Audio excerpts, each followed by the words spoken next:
The ultimate challenge of life is to take your results and jot this word down, fashion. Fashion for yourself a good life. Fashion for yourself a good life, like weaving a tapestry. A good life does not happen by accident. My teacher, when I was 25 years old, gave me two phrases, and I want to give you those two phrases as I wrap it up here today. And these phrases helped to change my life. Here's the first one. If you wish to be wealthy, study wealth. If you wish to be wealthy, study wealth. He gave me a little simple formula to consider. A wealth formula. First 6 years of my life, I wound up broke. First 6 years of my economic life, I wound up broke. Second 6 years of my economic life, I wound up rich. He gave me a whole new economic philosophy. I studied it. I practiced it. I became wealthy. But here was the second phrase he gave me. If you wish to be happy, study and practice the art of happy living. Up until then, I had no concept that happiness was a study. My best hope for happiness at age 25 was just to go around with my fingers crossed, hoping something would make me happy. And he said, no, happiness is something you fashion. Happiness is an art. It's not an accident, it's an art. And so I'm asking you to study and practice the art of living a happy life. And start with your family. If you want a happy evening, you have to design it. It's not going to happen by accident. If you want a happy weekend, you've got to design it. You've got to fashion it. You've got to weave it like a tapestry with your own hands, your own ideas.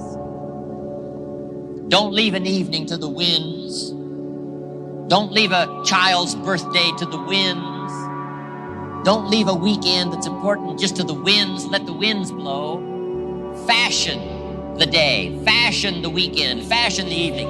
Engage in this kind of happy living called lifestyle. For your family. Another part of it is culture. You got to go to the plays. You got to see the movies. You got to go listen to the orchestra, the symphony. You got to let these things affect you. Enjoy that part of your life. Fashion it and enjoy it. Take an hour, take a couple of hours, take an evening, and go soak up the symphony, soak up the music. And when you do this with family, with culture, lifestyle, here's what happens. Number one, you can enjoy it. It's a spendable commodity. But here's the most exciting part of all. The feelings you get from here, the coin, the currency, the worth and the value you get from fashioning a happy life, fashioning a conversation with a child, fashioning a love experience. A good marriage is not a marriage that's left to the wind. It must be well woven. A friendship must be well constructed. A cultured life must be well woven, well constructed. A love affair must be well woven. And even from the simplest of lives.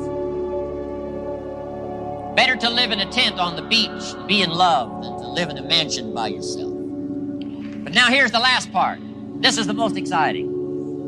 Not only can a well-fashioned lifestyle experience be enjoyed, here's the powerful part. It can be invested. If you fashion this well, love affair, marriage, culture, evening, weekend, all of this good stuff now, that inspires you now to read, study and grow, develop your philosophy, strengthen your attitude, pick up the disciplines. This whole cycle, I'm telling you, there's nothing like it once you understand how to live this way. Lifestyle is simply learning how to live well. Here's the ultimate challenge of life. I've worked on this, you cannot believe how hard, since age 25. And that is to fashion, good word to jot down, fashion for yourself lifestyle, or what we call the good life. That's the ultimate challenge, to take your results, take your money, take your results, take the return, take the equities you've gathered, and now fashion for yourself a good life, like weaving a tapestry. And Mr. Shoaff gave me all kinds of examples on lifestyle. He gave me 2 phrases that helped change my life. In case you have to leave early, let me give you these 2 phrases. It'll be worth the price of coming and being here today. Just take these 2 phrases on, in case you have to leave early. Here's number 1. Shoaff said, Mr. Owen, if you wish to be wealthy, study wealth. When he said that, I said, my gosh, I don't know anybody that studies wealth. Where am I going to learn it? He said, never mind, Mr. Owen, now that you've met me, if you'll be with me for a while, he said, and if you'll commit yourself, he said, I will teach you. And he taught me. He taught me the books. He taught me the stuff. Changed my life. By the time I was 31, I was a millionaire. The man taught me well. If you wish to be wealthy, study wealth. If you were to show me your present economic plan, in a personal conversation between you and me, you say, Mr. Owen, let me disclose for you my current economic financial plan for the future. Would I get so excited, I'd say, hey, I'm going to go across the country and lecture on your plan? And if the answer is no, Mr. Owen, you probably wouldn't want to go across the country and lecture on my plan. Here's my question to you. Why not? Why wouldn't you have a superior, powerful financial plan that's taking you to the places you want to go? I'm asking you, if you find yourself caught like I was at age 25, make the personal commitment today and say, I'm going to study and I'm going to change. And 5 years from now, nobody's going to be able to say, how come you don't have a superior plan living in a superior country with superior opportunity? Nobody's going to be able to say that 5 years from now. If you'll make that commitment, I'm telling you, this will be one of the most exciting days of your life. Not because of my seminar. It'll be one of the most exciting days of your life because of your commitment to this simple little process I've outlined for you. Here was the second phrase. Mr. Shoaff said, Mr. Owen, if you wish to be happy, study happiness. I didn't know happiness was a study. My best hope for happiness at age 25 was to just go through the day with my fingers crossed, hoping somehow something would make me happy. Shoaff said, no, Mr. Owen, happiness is not something you postpone. Happiness is not something off in the future. Happiness is something you design. You got to get the word. Happiness is something you design. Happiness is a study. Happiness is a practice. Happiness is an art. It's not an accident. It's an art. And anybody that wants to can study, practice the art of happy living. Happiness is like culture. Money doesn't make you cultured, but culture is within the grasp of all of us. How much is a book on sophistication in the marketplace? $4,000? No, $40. I'm telling you, in America, everything's available. Everything's within reach. All you have to be is committed to it and make it a study. Culture is a study. Sophistication is a study. It's not an amount. It's not an account. It's a study. Money doesn't make you sophisticated and cultured. I know a guy that's rich. He's a clod. Nothing much more pitiful than a rich clod. You know, it's a sad thing to see. Money doesn't make you sophisticated. Only study and practice makes you sophisticated. Only study and practice makes you cultured. And only study and practice makes you happy. Study and practice makes you rich. Key phrase, don't be lazy in learning. 1, how to do well. Next, how to live well. Don't be lazy in learning and practicing the art of economics, practicing the art of productivity, and practicing the art of lifestyle. Shoaff taught me in such simple terms. Shoaff said, Mr. Owen, if you're getting your shoes shined, Shoe shine boy's done an exceptional job. You look down, you got one of the world's all-time great shines. And you pay him. Now, got a little change in your hand. Question pops in your mind. Should I give him 1 quarter or 2 quarters as a tip for my neat shine? Here's what Shope said. If 2 amounts pop in your mind, always go for the higher amount and become the higher thinking person. That helped change my life. Here's what he said. Become a 2-quarter person. Now you can tell that was a long time ago when a quarter was a good tip. Now it takes dollars. Just substitute 1992 dollars for quarters. Shope said, hey, if you are thinking 1 quarter or 2 quarters, and you say, well, no, I'll just give him 1 quarter. He said, that'll affect you the rest of the day. The rest of the day, you'll look down, see this great shine, you'll say, I gotta be really cheap. 1 lousy quarter, tip for my shine. But he said, if you'll go for the 2 quarters, Shope said, you can't believe the extra happiness you can buy for just an extra quarter. That's called studying and practicing the art of lifestyle, which means living well. Money doesn't make you happy. Father wads up a $20 bill, throws it at his son. And says, if you need the darn stuff that bad, take it, just get out of my face. How sad, a father with money and no joy. He studied economics, but he never studied joy. I'm asking you to turn that around. Turn that all around. I did a seminar one time, St. Louis, Missouri. When I finished a seminar like this, a man walked up and said, Mr. Owen, you've really gotten to me. He said, I'm going to change my philosophy, I'm going to change my attitude, I'm going to change my life, I'm going to change everything. He said, you've touched me today. And he said, you'll hear about me. You'll hear my stories. I said, okay. A lot of people, right, say things. Sure enough, a few months later, I come back to St. Louis, did another seminar. When I finished my seminar, I saw this man come along. I didn't remember his name, but he said, I'm sure you'll remember me as the man who said, I'm going to go make some changes. You've touched me today. I said, I do remember you. He said, I'm telling you, things are already happening for me. I cannot believe in just a matter of months. He said, one of the things I decided to change was my relationship with my family. He said, my wife and I have 2 lovely teenage daughters. Parents couldn't ask for any more beautiful, lovely daughters.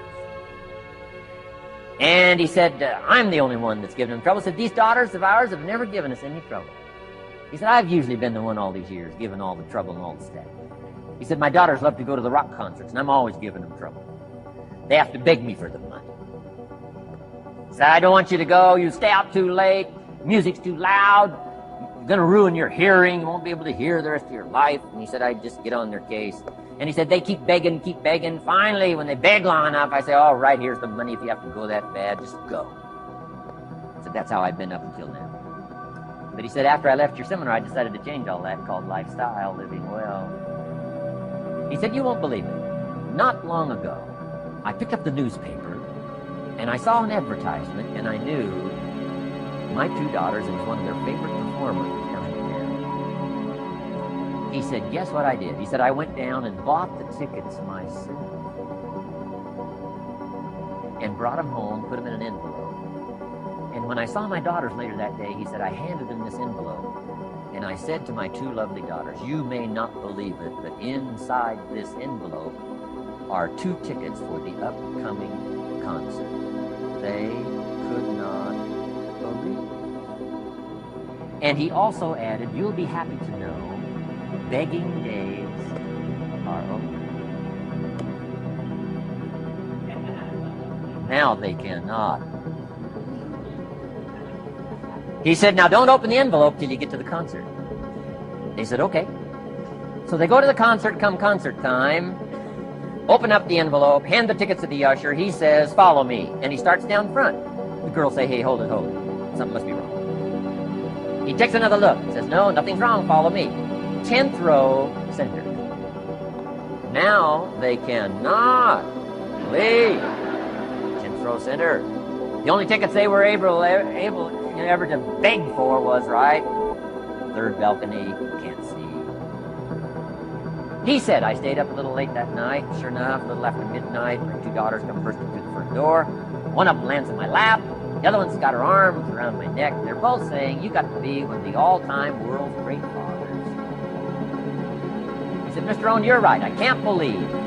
Same money, different thought. He said, I've started making the changes, and I decided to start with my teenagers and my girls. He said, what a difference it's making in my life. And I'm telling you, you can do that with your lifestyle. You can do it with your sales career. You can do it with your management career. You can do it with any part of your life. If you're looking for equities, unmatched. Do not curse the only thing you have. Don't complain about the only thing you have, which is seed and soil, sunshine, rain, miracle, and seasons. But start changing and processing and evaluating things like recovering today, and this process of change will take off for you.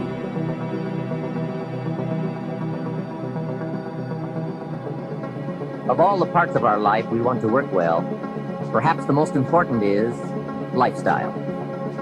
Mr. Shoaff gave me one of his strongest concepts when he said, don't just learn how to earn, learn how to live. And that's what lifestyle is all about, learning how to live. Here's one of the great challenges of life, being happy with what you have while in pursuit of what you want. I have found it a practice well worth exercising with skill. Now consider this.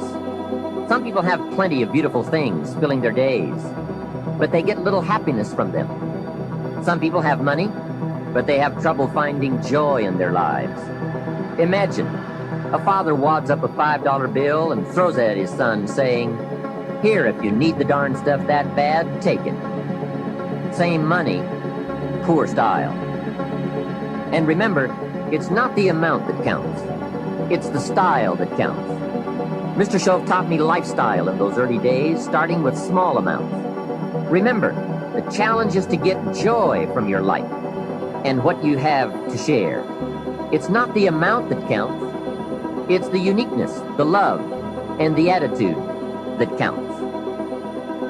Even people of modest means can experience a sophisticated lifestyle.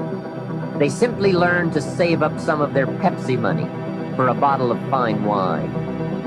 Don't spend all your money a quarter at a time. Save up and buy something of special value, something fine, or something that lasts, or something you are proud of, or a gift of value to give to someone special. Even with modest means, you can save your candy money for a concert. And for a sophisticated person, a few may be better than many. Better a few treasures than a house full of junk. Lifestyle is a matter of awareness, values, education, and disciplined taste. It is an art that brings joy as its practice, not just a subject to be studied. It is the deliberate decision to savor and enjoy all the experiences and possibilities of life. Remember, all good things are upstream. A conscious act from a unique thought. That's where the pleasure is.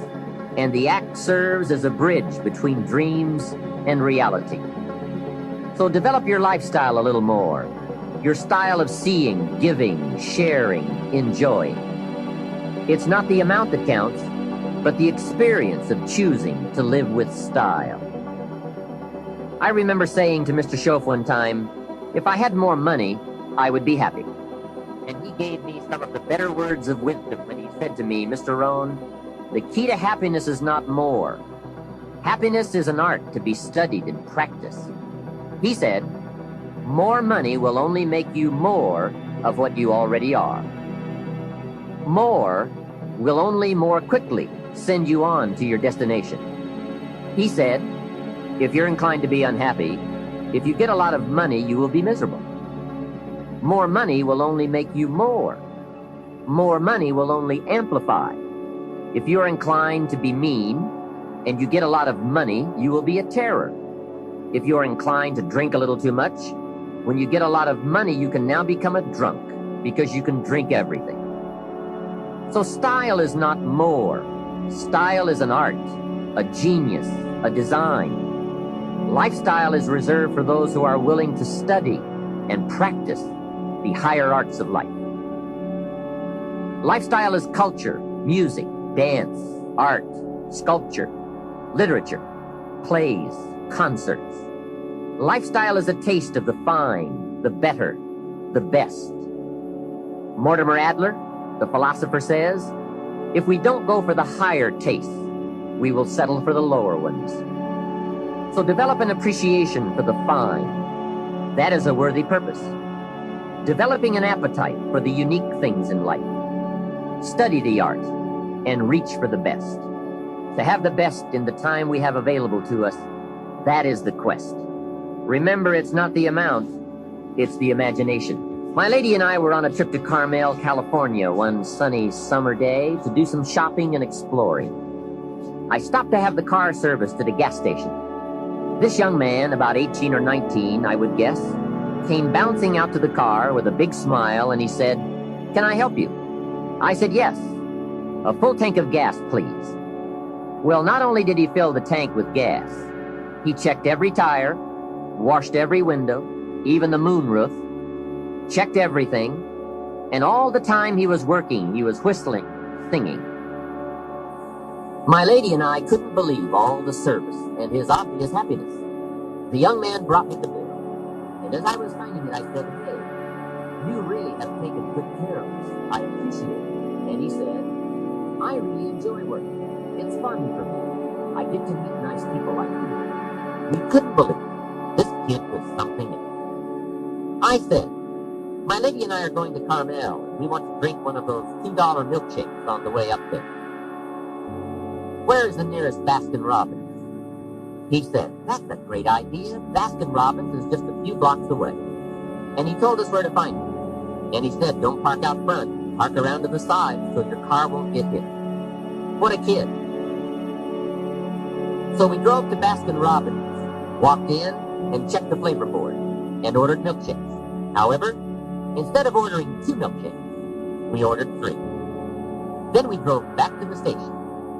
The young kid dashes out to the car again and says, "Hey, I see you got your milkshakes." I said, "Yes, and this one is for you." When I offered it to him through the window, he couldn't believe it. He said, "For me?" I said, "Sure. With all the fantastic service you gave us, I couldn't leave you out of the milkshake deal." He said, "Wow, no one has ever bought me a milkshake." I said, "That's probably true. Have a nice day." Then I buzzed up the window and we drove away. When I looked in the rearview mirror, there he was, holding that milkshake, a big surprised smile on his face. Now, what did that cost me? Only $2. Hey, I've enjoyed and shared the memory of that experience 100 times. For just $2. Remember, it's not the amount that counts. It's the style.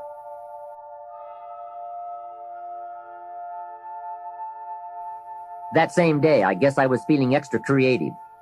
When my lady and I got to Carmel, I drove straight to the flower shop. We walked inside, and I said to the florist, "I need a long stem red rose for my lady to carry while we go shopping around Carmel." She was some impressed. The florist said, "Well, we sell them by the dozen." I said, "I don't need a dozen. I just need one." He said, "That'll cost you a couple of dollars for just one." I said, "Wonderful. There's nothing worse than a cheap rose." I selected the rose, handed it to my lady, and said, "Here, carry this while we stroll around town." She was impressed.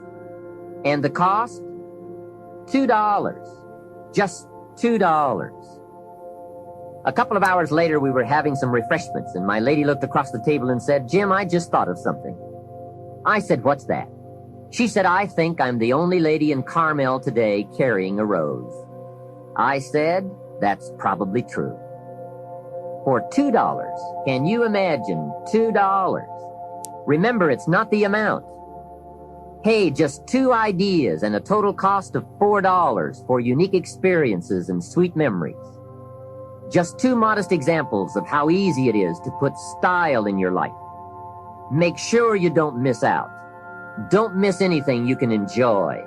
Be sure you live your life in style. Here's something else to think about. Did you ever hear where the expression tip came from?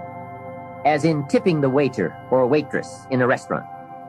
Mr. Schoaf taught me that it began as a symbol for the phrase, "to ensure promptness." Now, Schoaf said, If a tip is to ensure promptness, when should you give it?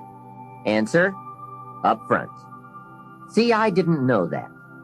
I said, no, you have lunch, and if you get good service, you leave a good tip. If you get lousy service, no tip. And he said to me, no, Mr. Rohn. Sophisticated people don't take a chance on good service. They ensure good service by giving the money up front. I said, wow, what a way to live. I had never thought of that. So the next time you have someone special to take to lunch, call the waitress over, arm around the shoulders and say, here's $5. Would you take good care of me and my friend? Shof said you won't believe what happens. They do what's known as hover. They hover around your table. Without the insurance, you are usually looking around saying, where is my waitress? Has she gone on a break? Same money, different style. One last major point. Life in style is also life in balance. Make sure you pay attention to all the values and dimensions of your life. One is family. If you have someone you care about, there is no value to match that. One person caring for another is life in the best of style and value. Protect it with a vengeance. If a chair gets in the way, I suggest you destroy the chair. It was wisely said so long ago, but is still true for today. There are many treasures, but the greatest of these is love. Better to live in a tent on the beach and have a love affair than to live in a mansion by yourself. Ask me. I know. Family must be cultivated like an enterprise, like a garden. Time and effort and imagination, creativity and genius must be summoned constantly to keep it flourishing and growing. Next is friendship. A priceless value, friendship. Friends are those incredible people who know all about you and still like you. Friends are those people who are coming in when everyone else is leaving. And, as someone once suggested, be sure to make the kind of friends on your way up who will take you in on your way down. Life is a bit of both up and down, but with true friends, friends who care regardless of your circumstances, the ups are more automatic and the downs less devastating. Traveling around the world, I have made some unique friends. I've also got some strange friends. One of them is a thief. He steals, but you'd love him. He's really a neat guy, but he really does steal. Now, he's not a big thief. He's just a little thief, but he is a thief. Once in a while, someone reminds me, your friend steals. I say, I know. What can I do? I talk to him about it. He's just my thieving friend. I do have one very special friend, though. If I was stuck in a Mexican jail and accused unduly, I would call this friend. Guess why I'd call this friend? He would come and get me. Now that is a friend. Someone who would come and get you. Guess how much you would spend to get me? Right, as much as it would take. Guess how long you would try to get me out? You're right, as long as it would take. That is a friend, someone who would come and get you. Now, I also have some casual friends who would probably say, call me when you get back. I guess we all have some of those friends. But friendship is so vitally important to those in search of the good life. Make sure your friendships get the attention and the effort they deserve. Properly nourished, they will give back to you that priceless treasure of both pleasure and satisfaction called the good life. And remember, the good life is not an amount. The good life is an attitude, an act, an idea, a discovery, a search. The good life comes from lifestyle that is fully developed, regardless of your bank account, so that it provides you with a constant sense of joy in living and fuels the fires of commitment to all of the disciplines and fundamentals that make life worthwhile. What is wealth without character? Industry without art? Quantity without quality? Enterprise without satisfaction? Possessions without joy? Become a person of culture to add to the whole culture, for we are most certainly a product of all the values of our community and country. Become that person of unusual substance that brings an added measure of genius to the whole, so that our children and the children of many will be the beneficiaries of the treasure.